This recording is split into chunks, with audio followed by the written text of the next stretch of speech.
Hi, everybody, and welcome to this week's episode of Home to Hear. First of all, I'd like to wish you all an amazing 2024 ahead, and thank you so much for being part of the journey thus far.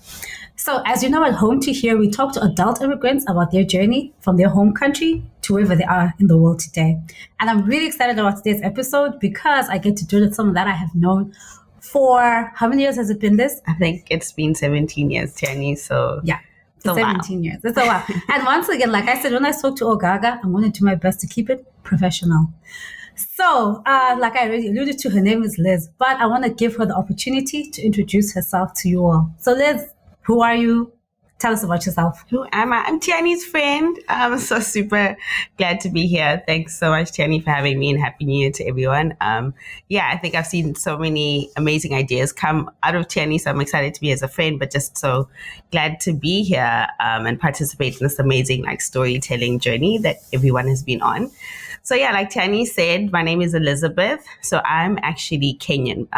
Was born in Kenya. Both my parents are Kenyan, but they moved to a small country in South Africa called Swaziland, which is now Eswatini. And they were immigrants into that country when I was about 2. And I grew up there, was raised there, and got an opportunity to study in South Africa just during high school. Part of my high school was in South Africa. I got to do varsity there as well, where I met Tiani. So we were at Tux together in Pretoria, did university there, worked for a bit before coming here to study further. Thank you, Liz. I think I want to pick up one thing and maybe give us opportunity to correct it before the people on the internet come for us. So you said Swaziland is a small country. It's within South Africa or Southern Africa? Yes, sorry. So I said Southern Africa. Okay. I did say Southern Africa. So okay, sorry. maybe said that too quickly. Okay. But it's in Southern Africa in terms of just locating it on the continent. But Swaziland, Eswatini, is its own nation. Fantastic. We want to let the people not get that twisted. Let the people know. Right. So it seems like an immigrant lifestyle is not something that's extremely new to you. You said you were born in Kenya.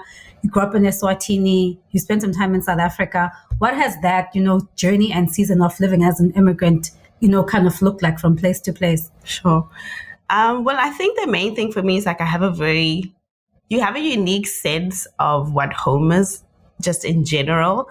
I've got friends and I've met people who sort of been born in one country, grew up there, and have kind of stayed there their whole lives and had family there for generations.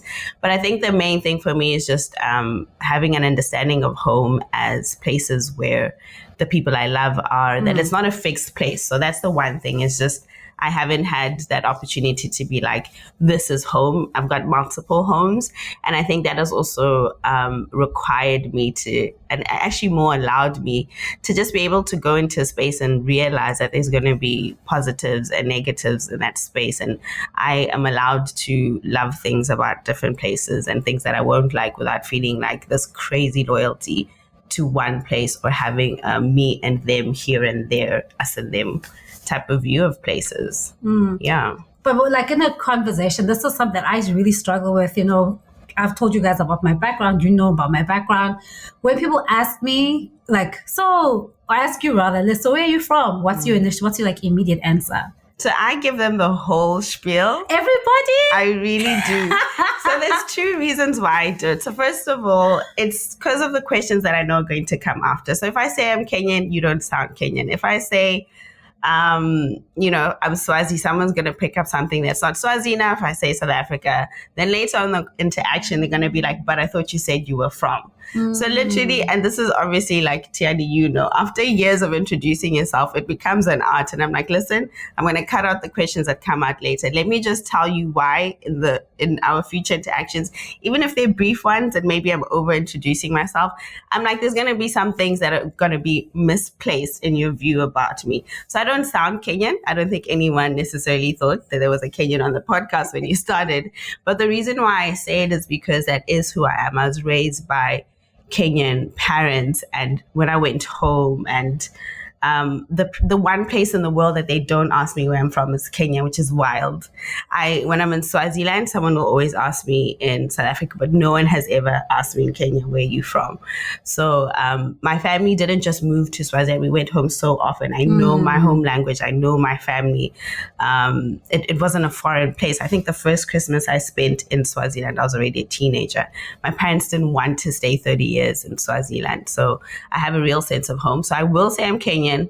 I will acknowledge the amazing childhood I had in Swaziland and the fact that a lot of people probably meet me in South Africa. I think coming to the US, I realized South Africa is easier because people be like, oh, Joburg, Cape Town. And then it kind of allows for people to just locate me really without having to later explain or be told, like we often hear, you're not enough of exactly a Kenyan to do that. So yeah, that's a struggle. It can be like, it's for me such an anxiety-inducing interaction, and it's so short, but it can be so potent as well. So I really like how you lean into all the aspects of your story. But I mean, for people who have never, a lot of people don't know I'm from Eswatini. So what was it like growing up in Eswatini? How would you, kind of give us an overview of what your childhood was like in that environment? Also, I think there's so much I could say, but Eswatini I know we'll talk a lot about like hidden gems, but I think it's such a beautiful country in terms of the mountains. That's been something that like I've appreciated now being away, just it being this almost untouched part of the continent. And I think just growing up there, obviously I grew up there as a foreigner, so I was really young when we moved there. So I think a lot of my memories past the feeling like other. Swaziland's a very quiet country. It's very peaceful. The pace is so slow.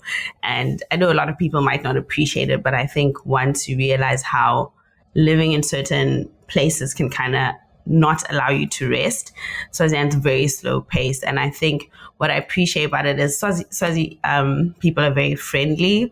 I think it is just a thing of everyone who's ever visited doesn't ever feel like they're not welcome. And again, it was, I think, growing up as a third culture kid. So third culture kids, it's like you're raised by Kenyans and, living in Swaziland and learning that culture. I just appreciated how much in Eswatini, like they are so in touch with their own culture. Swazis are proud to be Swazi. They know what it means. I guess it is also easier because it's a smaller population and there aren't a lot of other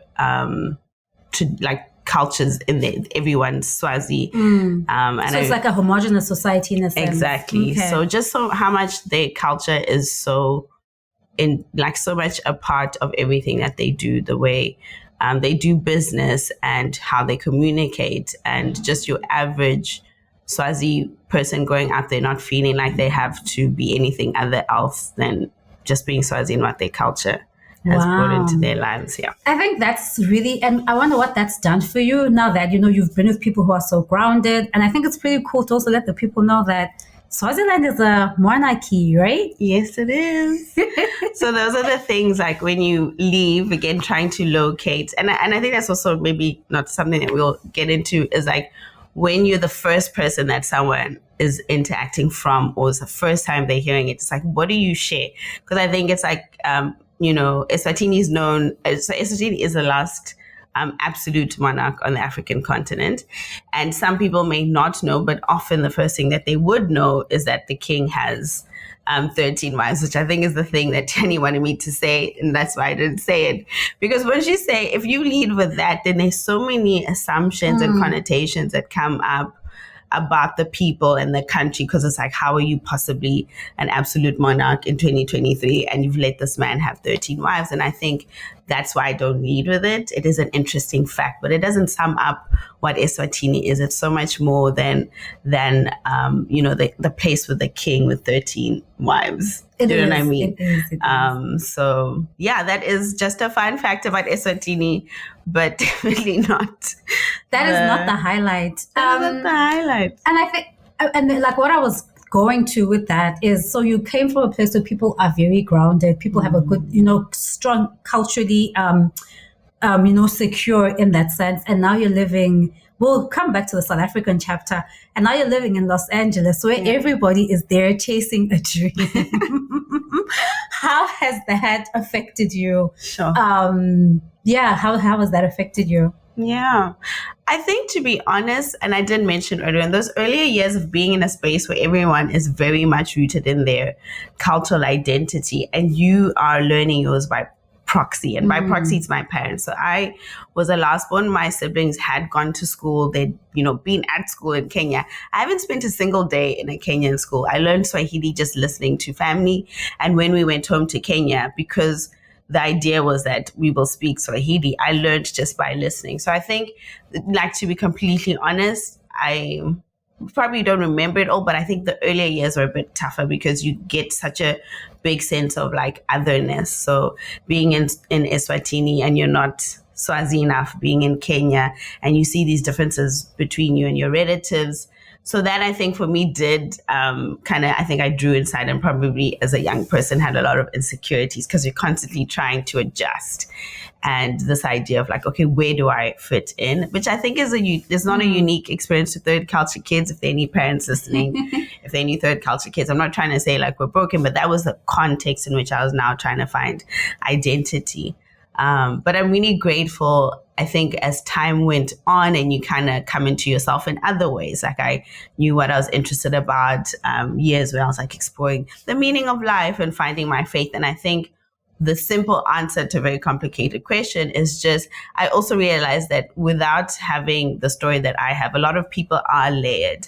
And the reason why I lean into my layers and I introduce myself with all my layers is because, like, who doesn't like variety? I think everyone is layered, and I've learned to appreciate the layers. And I think I said it earlier on, and I think it's such a unique thing, especially coming here, is I can land in like the chaos of LA, which we'll probably talk about later, and be like, what is there here that I can appreciate? What can LA give me? And I think it's a main thing of like, I know my parents were home in Kenya and they had good reason to leave. Immigration, a lot of the times, there's a push or pull factor. So there was a reason, there was something that they were like, we've got opportunities here, let's go to Eswatini for a reason. And then they sent me to schools in South Africa because there was good reason for it. So I always feel like there's good reason for where a person is born. There's good reason to find where you travel to. So it's really just always finding the what can I appreciate about this area. So I hope that answers you. That does. On a very high level. But I mean, maybe staying with the reason for the move. So, you went to South Africa for education, and then you moved to, we actually didn't even get into that. Like, where are you based now? We're in Washington, D.C. right now. I don't have the privilege of being in L.A. But what was the reason for the move? Yeah.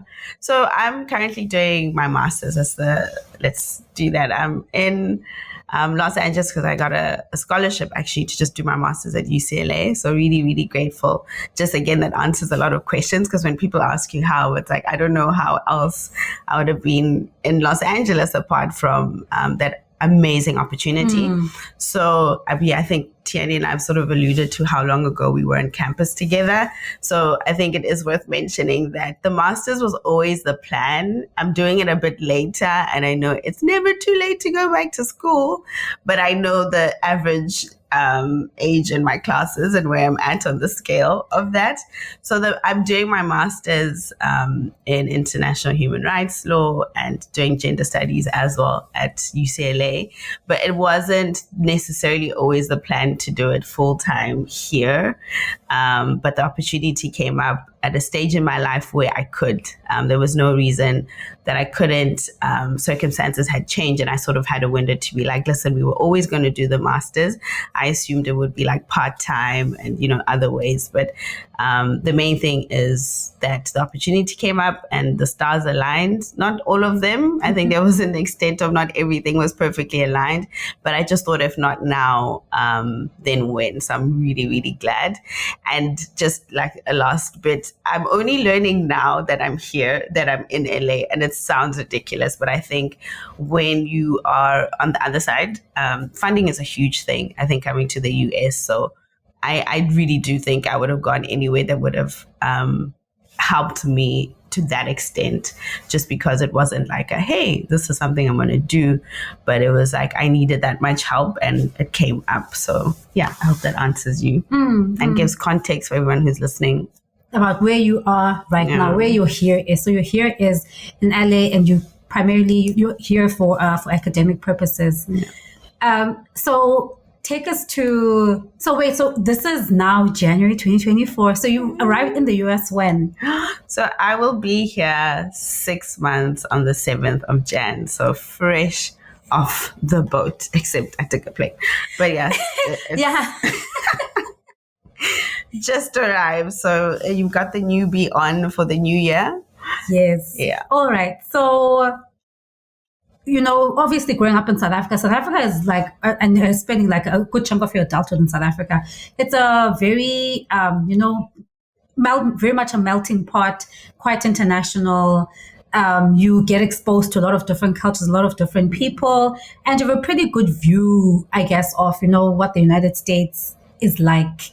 So when you moved here, what was, your kind of your expectation of what the experience would be like coming from, a pretty, developed place from within at least an African context to now being in the US? What was that, kind of the expectation versus reality? What was that like? So just in general expectations about the US? Yes, like what had informed your expectations about the US, first of all, or it kind of like informed your views about the US? Yeah. So I think, you're very correct in terms of being in South Africa, being, with the background that I had interacted with a lot of different cultures. So I think in terms of navigating the complexities of how many different types of cultural expressions are in a place like LA or the US, I was used to that, but I don't know if I had a lot of really like significant interactions with Americans. Like up until this point, you kind of, obviously in my context, it would have been, I don't even think I went to school in America. And if I did, I didn't make friends with them. I can't think of like when I could say I knew an American, and you have interactions maybe within your church community or like a missionary setting. Yeah, missionaries. But I can't say in my line of work or at school. I don't think. Can you think of an American that was attached with us? No, I had an American in high school, friend in high school, but not at Tux. So there was never. I don't want to say his name. Never mind. But all of that is to say that I didn't have interaction with Americans. I think it's just relevant because then you just go back to that place that everything I thought I knew about America was like from the movies or just things people will say, like, when your cousin goes and they're like, oh, that one went to America, and everything that people perceive about it and how people come back from America.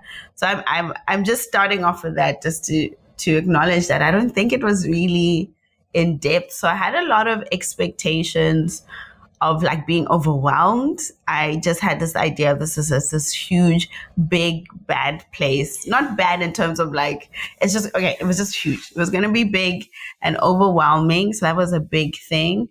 And I also was a bit nervous about how I would be received, just in the context of, previous political happenings and, conversations around immigrants, I think, coming here. I didn't know what it would mean. And this is like probably the conversation I have the most. I didn't know what it would mean to be Black here, to be Black African, to be a Black African woman. So it was just, I didn't really have expectations, and I think my expectation was that would be something that I have to navigate. So I expected to be overwhelmed and expected to not know, necessarily how to navigate the space. I didn't feel informed. So I think it was just that expectation of it's going to take a lot out of me and I need to learn and get myself together. And when the tires touch the tarmac, what was that experience? What's the past 6 months actually been like? Sure. Like when I landed. So the funny thing is I feel like I need to say this. So you know how like on the movies you see like the TSA is really intense. I landed and the TSA was really intense. That's just like a random thing. The reality was very similar to the expectation in that way. But I think, to be honest, it really was overwhelming. genuinely, a part of it is maybe I was the author of my own misfortune, because if you move here as an older immigrant, I'd obviously lived a life and I knew what I was about. I had, worked on my career, and just like, I'm a whole person. You get, have the sense of like I'm a grown person. And I think coming here to study, I took for granted how much work it would take of me to still figure out who I am in this space. And I think that's a big thing in terms of, just in general, this journey of identity is knowing who you are, but how to translate that in different spaces. And I spoke about it earlier on, is just, being in a space where for the first time I was a minority. So that was a huge thing. And I didn't realize it would overwhelm me as much as it did. And it's not that I was scared or anything, but these are things that I realized actually impacted how I could show up. So it was quite overwhelming. Just also normal immigration things, I think, trying to figure out where to go for grocery shopping and all of these things, having to do it all at once, I think was really overwhelming. And a big thing for me, like just more specifically to California, was like going shopping and seeing the price tag and the shelf and then getting to the till and then they add on the taxes. So I know that's probably something I could have Googled. A lot of you are thinking, well, that's just information you could have known in advance. But the reality is the amount of information you get during orientation, all the information is online, but you're not going to read everything. You're not going to know everything before you come. And I think I was quite overwhelmed in terms of how much I still had to figure out, and just being in a space where it's like, okay, how do I tell people who I am here, especially in an environment where you've got a lot of categories in the US that don't exist elsewhere. If I say I'm Christian, that means something very specific and very different here than it would in Africa. And just understanding that there are these right, left, liberal, conservative labels that I would have been expected to place myself in. And I genuinely did not have the time to figure all of that stuff out before I came. So it was quite overwhelming just trying to get into conversation, settle down and do like basic life stuff. So yeah, that was kind of fresh off the boat, initial things. The TSA was hectic. Go TSA, don't play. But I still come with a lot of the things that my contraband from home. I still bring you'll see. Right. I'll put up the picture. If you haven't seen the picture of all the stuff I carry when I come from home, you will see it. So thank you, TSA, for letting me go. But there was something that you mentioned that I want to talk about very specifically, which is, do you feel more settled now in your identity as a Black African woman in America? And do you think there's another layer to being a Black African woman in LA? Wow. What amazing questions. Those are really hard questions, Tenny. That's what we do on this podcast. We ask people hard questions. Everyone on this podcast is going to ask hard questions. And she does not give them to you in advance. Have I settled more in my identity as an African woman? I think definitely yes. I think when you're in a space where there's not a lot of mirroring of who you are. So you can't pick up cues, right? I realized coming here that so much of who I am is because we're all like that. So even if I forgot who I was back at home, someone would remind me, or circumstance would remind me, or someone would remind me, because they'd be like, we didn't see you there, or you're not doing what you normally do. So I think the absence of all of that and encountering things that I really appreciate about the US and things that I genuinely, I'm like, I don't know about that, has sort of underscored and highlighted and made it sort of more defined who I am, really just in that interaction of other. And I think just in general in LA, the one thing is, I think it's worth saying as a Black African woman. So I was told that LA was very diverse, and California in general is more diverse, and understanding that when they say diverse, it doesn't necessarily mean that they're going to be people who look like me. So spent a few weeks on campus. During orientation, it was just the international students. And that was obviously a diverse group because we, had like 40 countries represented in our LLM group. And I thought when school is in session and then the American students come, then there'll be more people that look like me. And then I can have the conversations with them that I hadn't had with the people that I'd met at the moment. And the American students came, and I still saw that we were in the minority. And the reality of meeting African Americans and them not really seeing me as the same as I saw them in terms of we are. That sense of, hey, you and I are the same. I think I had a much bigger expectation of like, we get it, that we-ness with African American people and African American women that actually didn't happen the way I thought it was, which I think is also, to be honest, maybe very ignorant. But I think ignorant on whose part?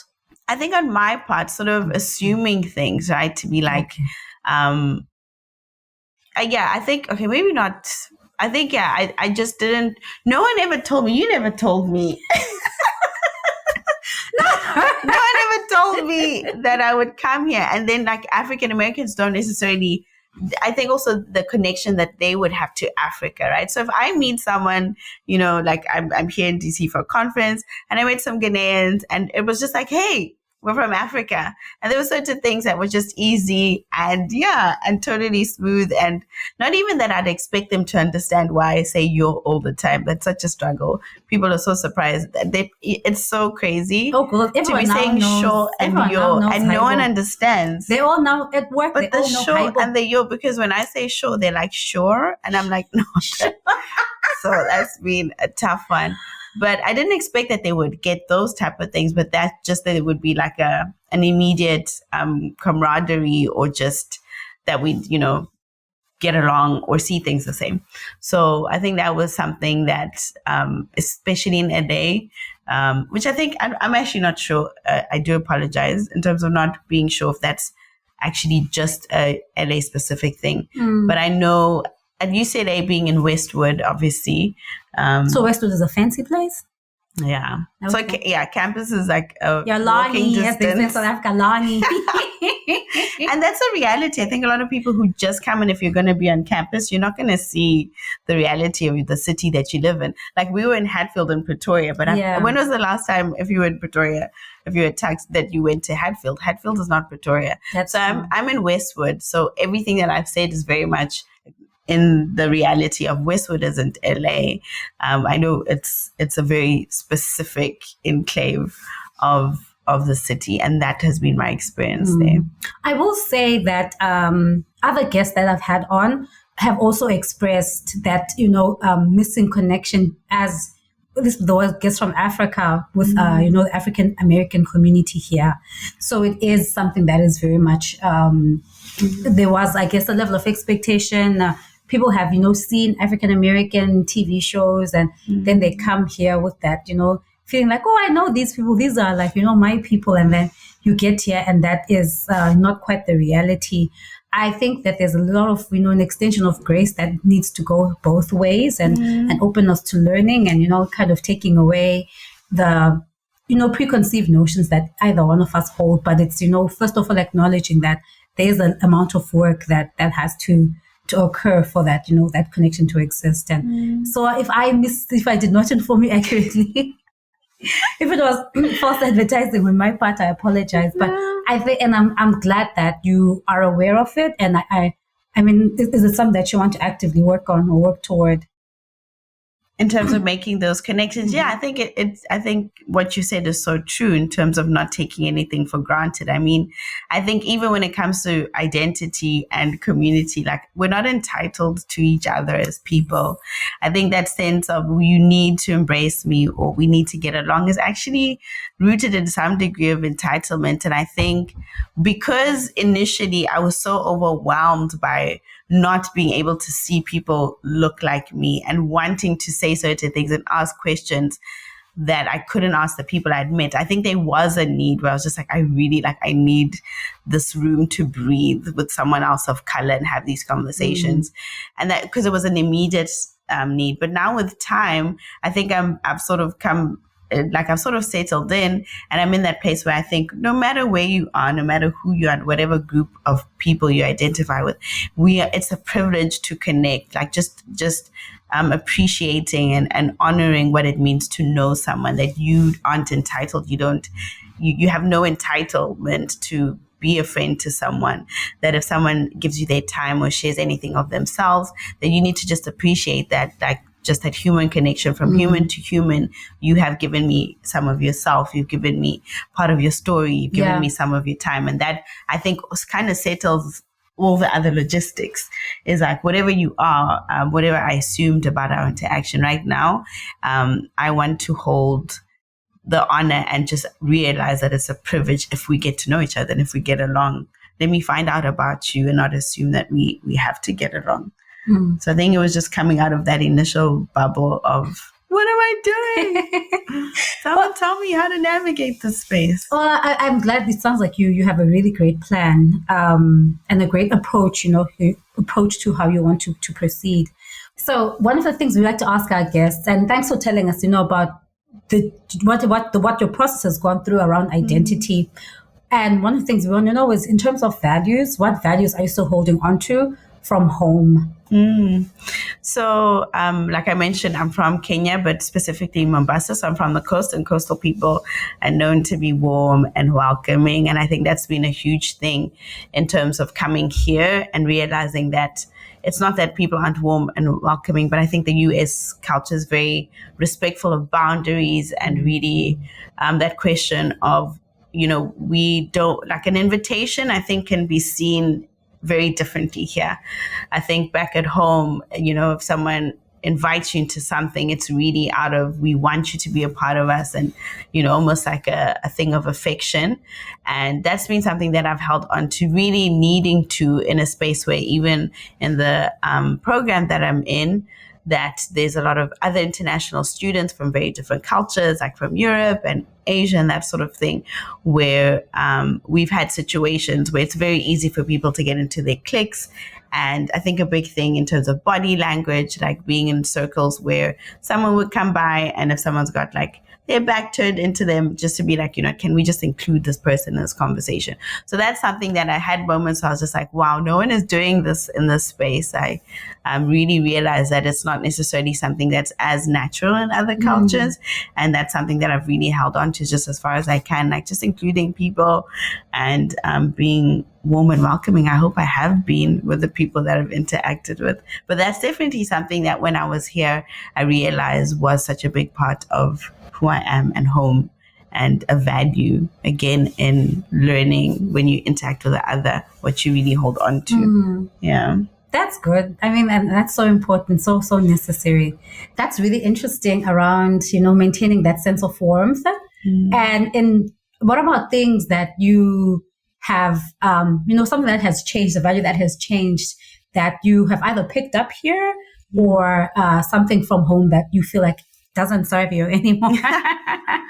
Yeah, I think it's just learning again how to show up in this new environment. And I think because back at home, and I don't know, obviously overgeneralize on the continent, but there is a place when you're in a smaller community and you're in places that you've lived long, that we all know each other. So there's certain things that would be already like within someone's knowledge about you. So if you're on the continent, when I was coming to South Africa from Eswatini, if I said I'm from Eswatini, there's a lot of things that people would already know about me and about Eswatini. But I think here, what I've had to shift is that people don't know until, like, just to not assume that people know.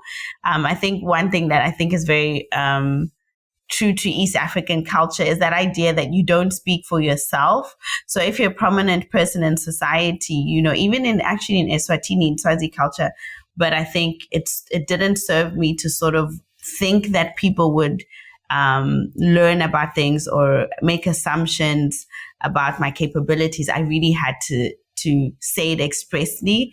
I think being in the US, it's, not so much self-promotion in a shallow kind of tooting your own horn thing, but just really having to be like, if I need to say it, if I want the job, say it. If I'm looking for this, like, just say what you want. And I think back at home, we tend to use subtlety and hope that people will read in between the lines. And that just did not serve me here at all. That is so interesting. You're like it's a very, again, common theme with a lot of the guests that have come on here talking about that ability to promote themselves, tell your own story, the power of your own story, and, maintaining humility while still going through that and, being able to not that, like, I guess, toot your own horn per se. So we've spoken quite a bit about, your Kenyan heritage, Eswatini upbringing, time in South Africa. And, even though that you do move around and introduce yourself with all of those parts, now that you're in this environment, how are you preserving your culture? And what would you define as your culture right now? Okay. Another great question. So in terms of maintaining my culture, I think because I've only been here 5 months, I think I said 6 early on, it's 5.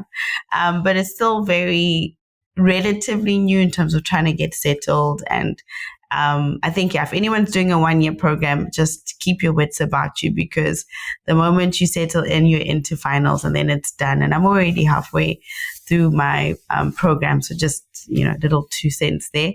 But I think I haven't had the opportunity to really find other Kenyans or, whichever grouping of people here. And that's just really limited resources and time and energy and just the chaos of my life before I even got here.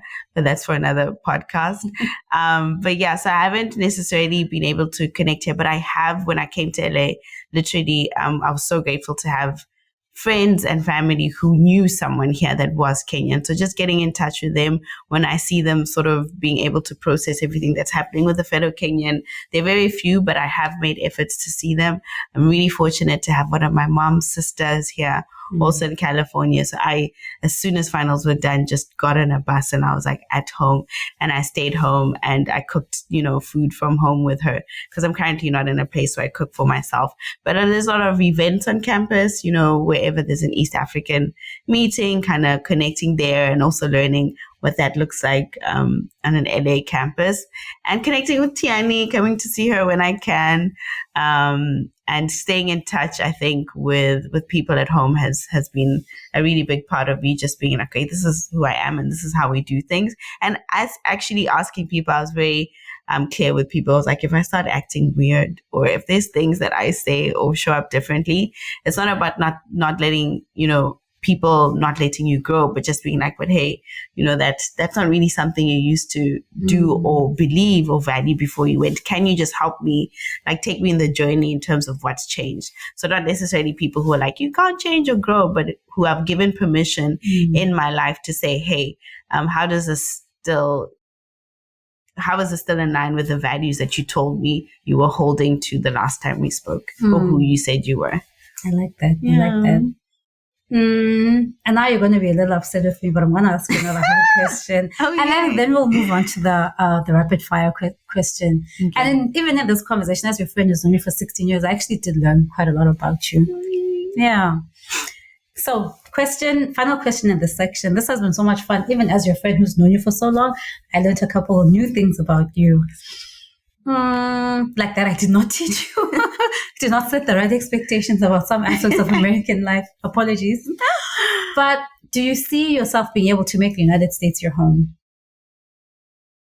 Oh, yeah. So that's a question that I obviously get asked a lot. But I think, again, it's just I answered with the context of only being here 5 months and just missing home terribly. So I'm a last born. That's not something that we mentioned, but also just really, really close to my family and just loving and valuing family so much that it's been hard. It's been hard being here. So when I think about building a life here or making the US home, I think what's amazing is that it's possible. I think there's so much opportunity to do that, and I see that it's possible.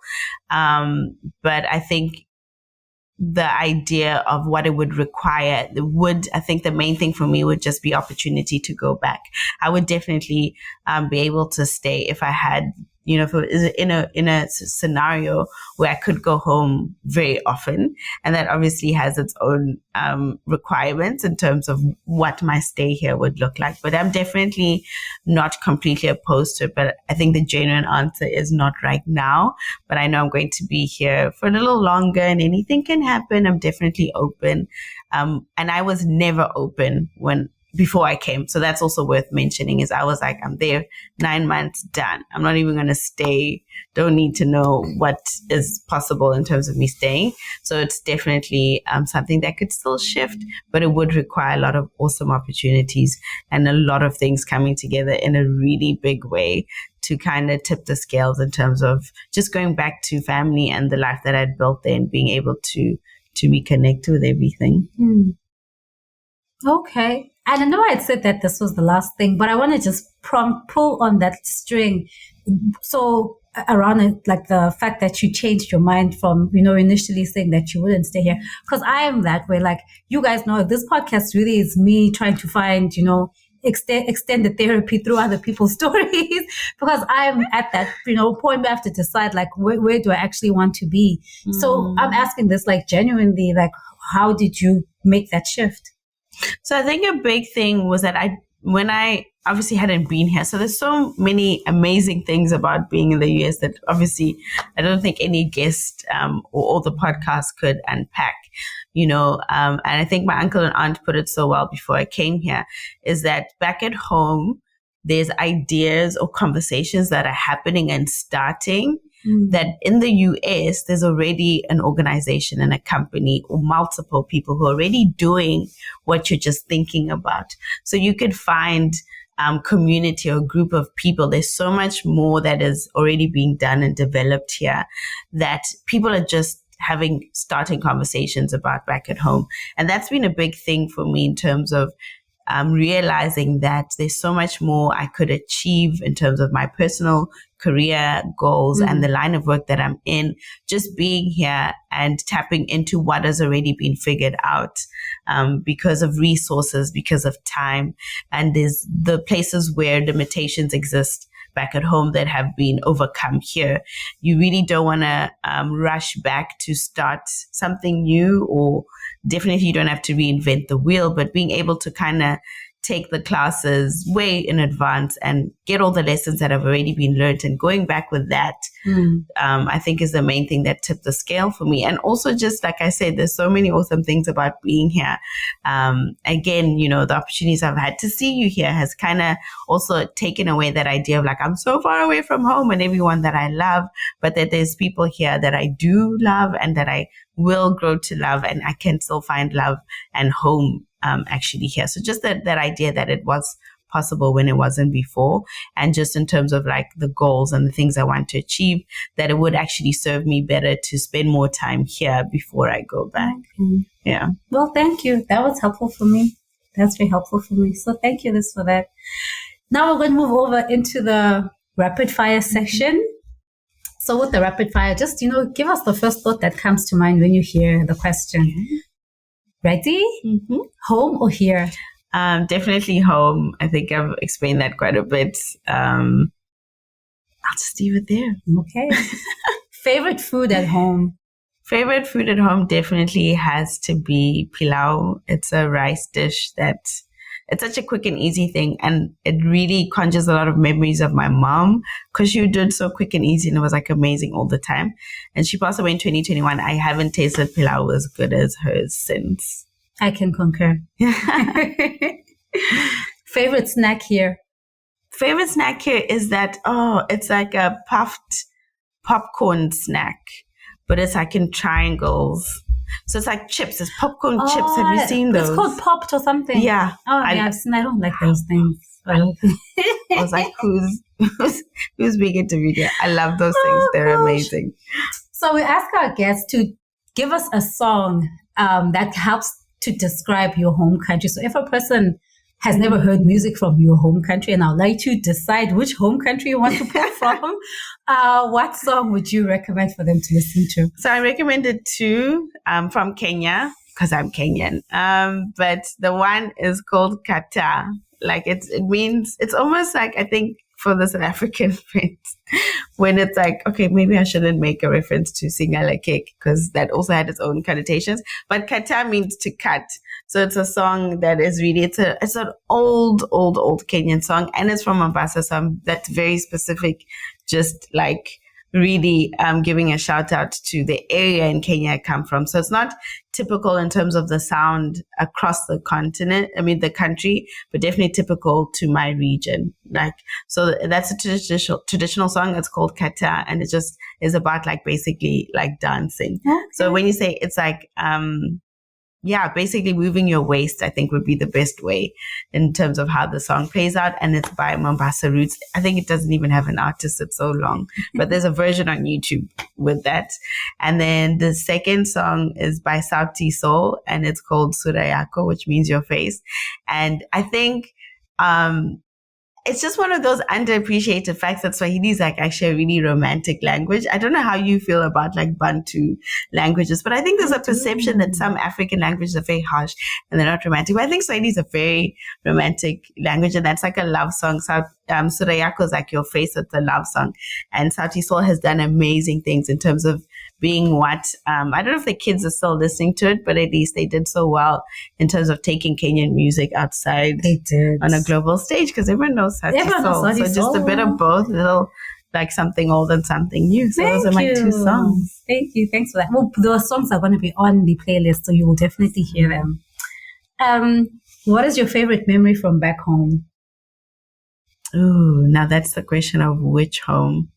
I think just most immediately would be, it's not a specific day, Saturday mornings at home in Swaziland growing up. My mom would get up and just make breakfast. It was often pancakes, but she would make them with like cardamom, which is a very East African, like Kenyans use a lot of cardamom. But there was just something about Saturday mornings when I remember like the one morning where all my siblings were home, which was a big thing because some of my siblings were in varsity, in South Africa. So we weren't always home throughout the year, but it was those Saturday mornings.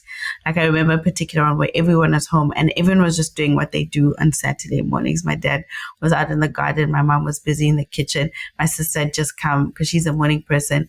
She'd come into my room and she was in bed with me, and my brothers were on the couch in their mother's house, watching TV. And I think just that sense of the openness of a Saturday, but really everyone being home, and just the fact that everyone was doing what I would typically expect them to do on a Saturday morning. I think that's one of my favorite memories.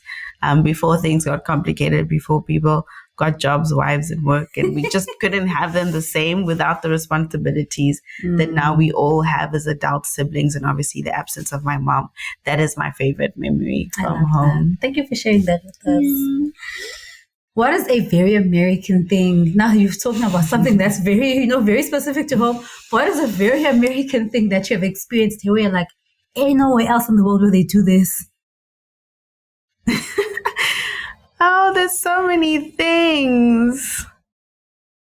I don't know. I don't know if I'm well-traveled enough to say it doesn't happen anywhere else in the world. Well, in your experience.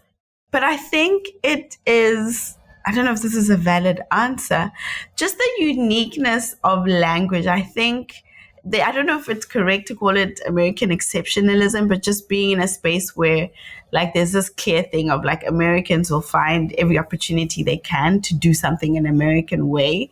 I think it's obviously the history of moving away. And it's a huge deal. Like, we don't want to, just in terms of what colonialism was, in terms of British colonialism, but I've never seen a country that is so committed to being apart from.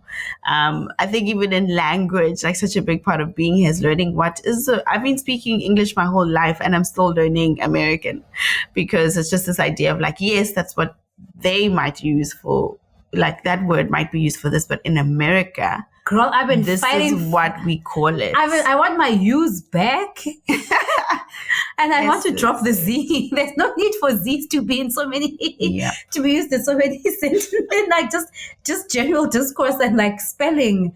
Like it took me a minute when I was also doing my LLM, like where my lecturer was like, I know you are like British educated, but here we write like this. And a person might think that you don't know what you're doing if you send them like, correspondence in like British English. So it's like, where you can, please try and adjust to American English. But yeah, I mean, to be fair, I think every place that they put a Z instead of an S, you actually are making the sound of a Z, not a Z. It's a Z. Z. Z My is very African. So, to be fair, sometimes the American alternative actually does make more sense. Sometimes, just to say, because I'm acknowledging the depth of the colonial education and how it's even on a subconscious level we kind of guard it, which has been interesting to realize. Nah, I'm going to defend the Queen's English. I am working with Lizzie like that, but girl, I'm going to defend your English. What is a form of non-financial support you wish you had before as you arrived here? I think maybe just most, like very specifically, is just understanding the American banking system. I wish someone just broke that down for me.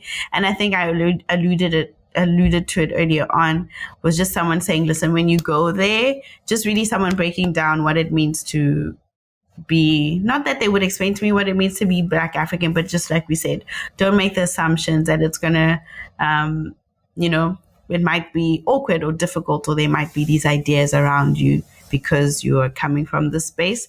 And I think, again, I said earlier on, it's information that was available, but I also didn't have much time coming here. I didn't really I think honestly, I didn't do my research in general. So I probably would have had that conversation, but I wish someone, even in the brief interactions, that someone actually sat down and said, okay, first of all, the US banking system, that's going to be a thing. And secondly, just to break down what it would mean to show up in my skin and from where I'm from. Yeah, the US banking system is a trip. I told you guys about how I throw away checks, right? Because I didn't know that they were actual money. So, like, yeah, I hope you haven't done that. No. Okay. Just checking. See, just checking. I read my mail. The shade, guys. I was waiting. It was going to be like, did we really have this episode if there was no shade thrown? And maybe coming with that, so what advice would you give to someone who's considering coming here as an adult and making that move? What is a piece of advice that you want them to walk away with from your 5-6 months so far? Yeah. I would say, I think there's a lot of messaging and maybe, I don't think it's just unique to me. There's so much messaging about moving here and losing yourself and changing. And, there's a lot of that I heard from, and it's surprising because you'd expect that from like parents who's sending young children here and they're still in that identity formation stage. But even as an adult, when I was coming here, people were still like, are you sure you want to go to America? Because, people go there and you're going to lose yourself. So I would just say, like, don't internalize those messages. I think it might come up even as an adult because you're letting go of so much that you've built. And I just want to say, like, don't be afraid of letting go of what you've built over years. Like, don't be afraid of letting that go. Not because it's not valuable, and I don't want to like simplify what people have built, but just don't be so afraid of letting what you've built go. Especially if you're considering coming here, there must be a good reason. There must be something that you need that's not there that you could get here. So I would say don't make too much of what you've built and the idea of letting it go or losing yourself when you get here. Because I think what I've found, and I wish someone had emphasized, and I would say to someone, is that you can carry everything that you are and bring it here and preserve it and let a different environment. I think with the US, unfortunately, gets a bad rep in Africa, but you can add to your values. You can strengthen the things that you believe in and who you are. Being here, it's not a surrendering. It can actually amplify the things that you believe in, because when it's not popular to be whatever it is that you say you are, and you have to find spaces to do it, it really strengthens your identity. And there's so much that can be learned by getting out. And even if you choose to stay, that's not a sellout. And if you go home, that's okay too. So that's the advice I would give. And I think the last thing is just don't wait for things to be perfect. I don't want to, I don't know how much detail Tierney shared about her experience, but just, I don't want to be like, it's not about recklessness. So you didn't listen to my episode. I did. I caught you. But in terms of like the actual detail of like, how prepared were you? Like, did you have everything organized? And I think a lot of people come here. I had a few people who were honest with me. They were like, listen, there were certain things that weren't like perfectly like prepared. So I think don't wait until things are perfect. A lot of things you can figure out along the way, but I'm not saying to come here without a plan and be reckless, because the US is not a place where you can just make a plan as much as you can at home. Exactly. There's no markup plan. And talking about a plan. Actually, I have two more questions, but I'm going to ask a different question to what I typically ask in the normal rapid fire, because I think there's something that you hold that's pretty unique that I would like us to bring out. And it draws back, that piece of you talking about being a Black African woman, that's really resonating with me. And I want to juxtapose that to your experience as an immigrant in South Africa. Okay. What elements would you say are different in your immigrant experience in South Africa versus the US? Because you were an immigrant as an adult in South Africa. And versus your adult immigrant experience here. Where do you feel more or less welcome?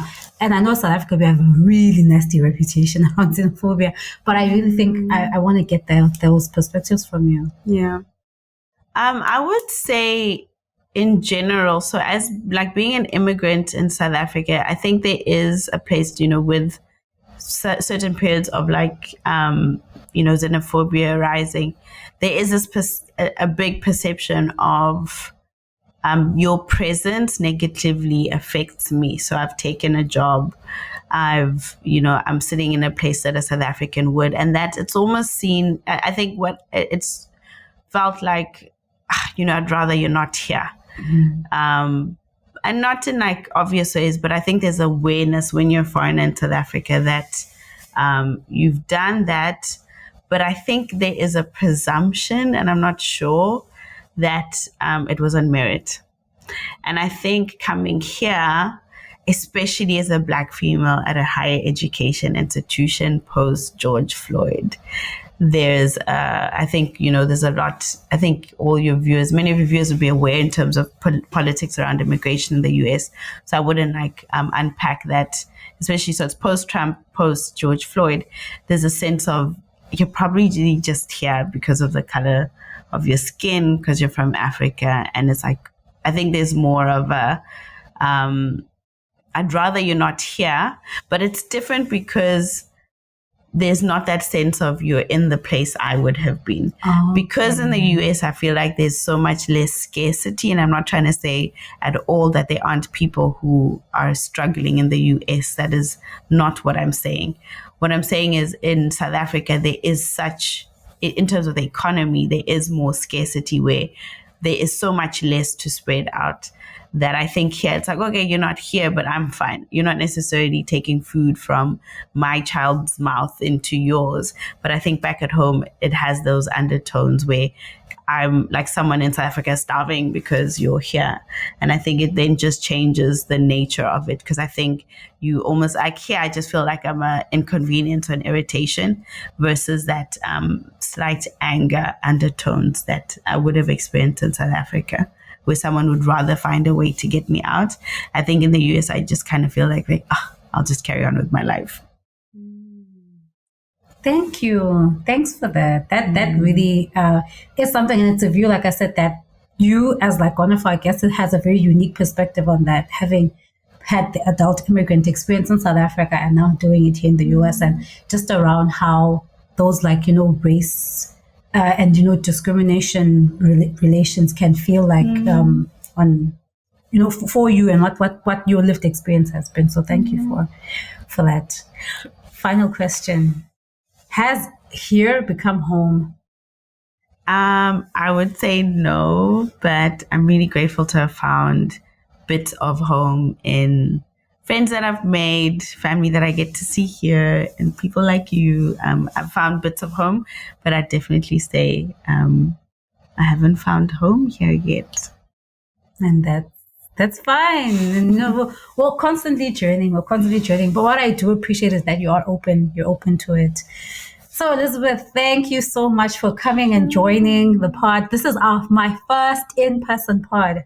Yay! Yay! There are lots of first episode of 2024. Thanks, so thank you so much for coming, for sharing your story, sharing your journey that has, taken you from Southern Africa, or from East Africa to Southern Africa to now the West Coast of the United States. Yeah. That's quite a journey. Thank you so much, Jenny. I really love, like I said, knowing you and being able to do this with you has been amazing. So thank you for creating this platform where people can, I guess, also figure things out alongside you and share whatever they can, or I hope will be useful about being here. Well, thank you very much, guys. Make sure that you share this episode, listen, and if something stood out to you from this discussion, please, let me know in the comments or social media. Elizabeth, if people want to ask you a question about your journey, how can they reach out to you? So you can reach out to me on my LinkedIn. So it's just Elizabeth Mzungu. That's MZUNGU. On LinkedIn. I'd be happy to answer any questions, really. Especially it's January, people are probably thinking about these kind of decisions, applications, whatever it is. Just find me on LinkedIn. And what does your surname mean? Couldn't end the podcast with that. I should say it's Elizabeth with a Z. First of all, I should clarify that. Elizabeth Mzungu, I just realized I should clarify that. Mzungu means, in a lot of Bantu languages, it means white person.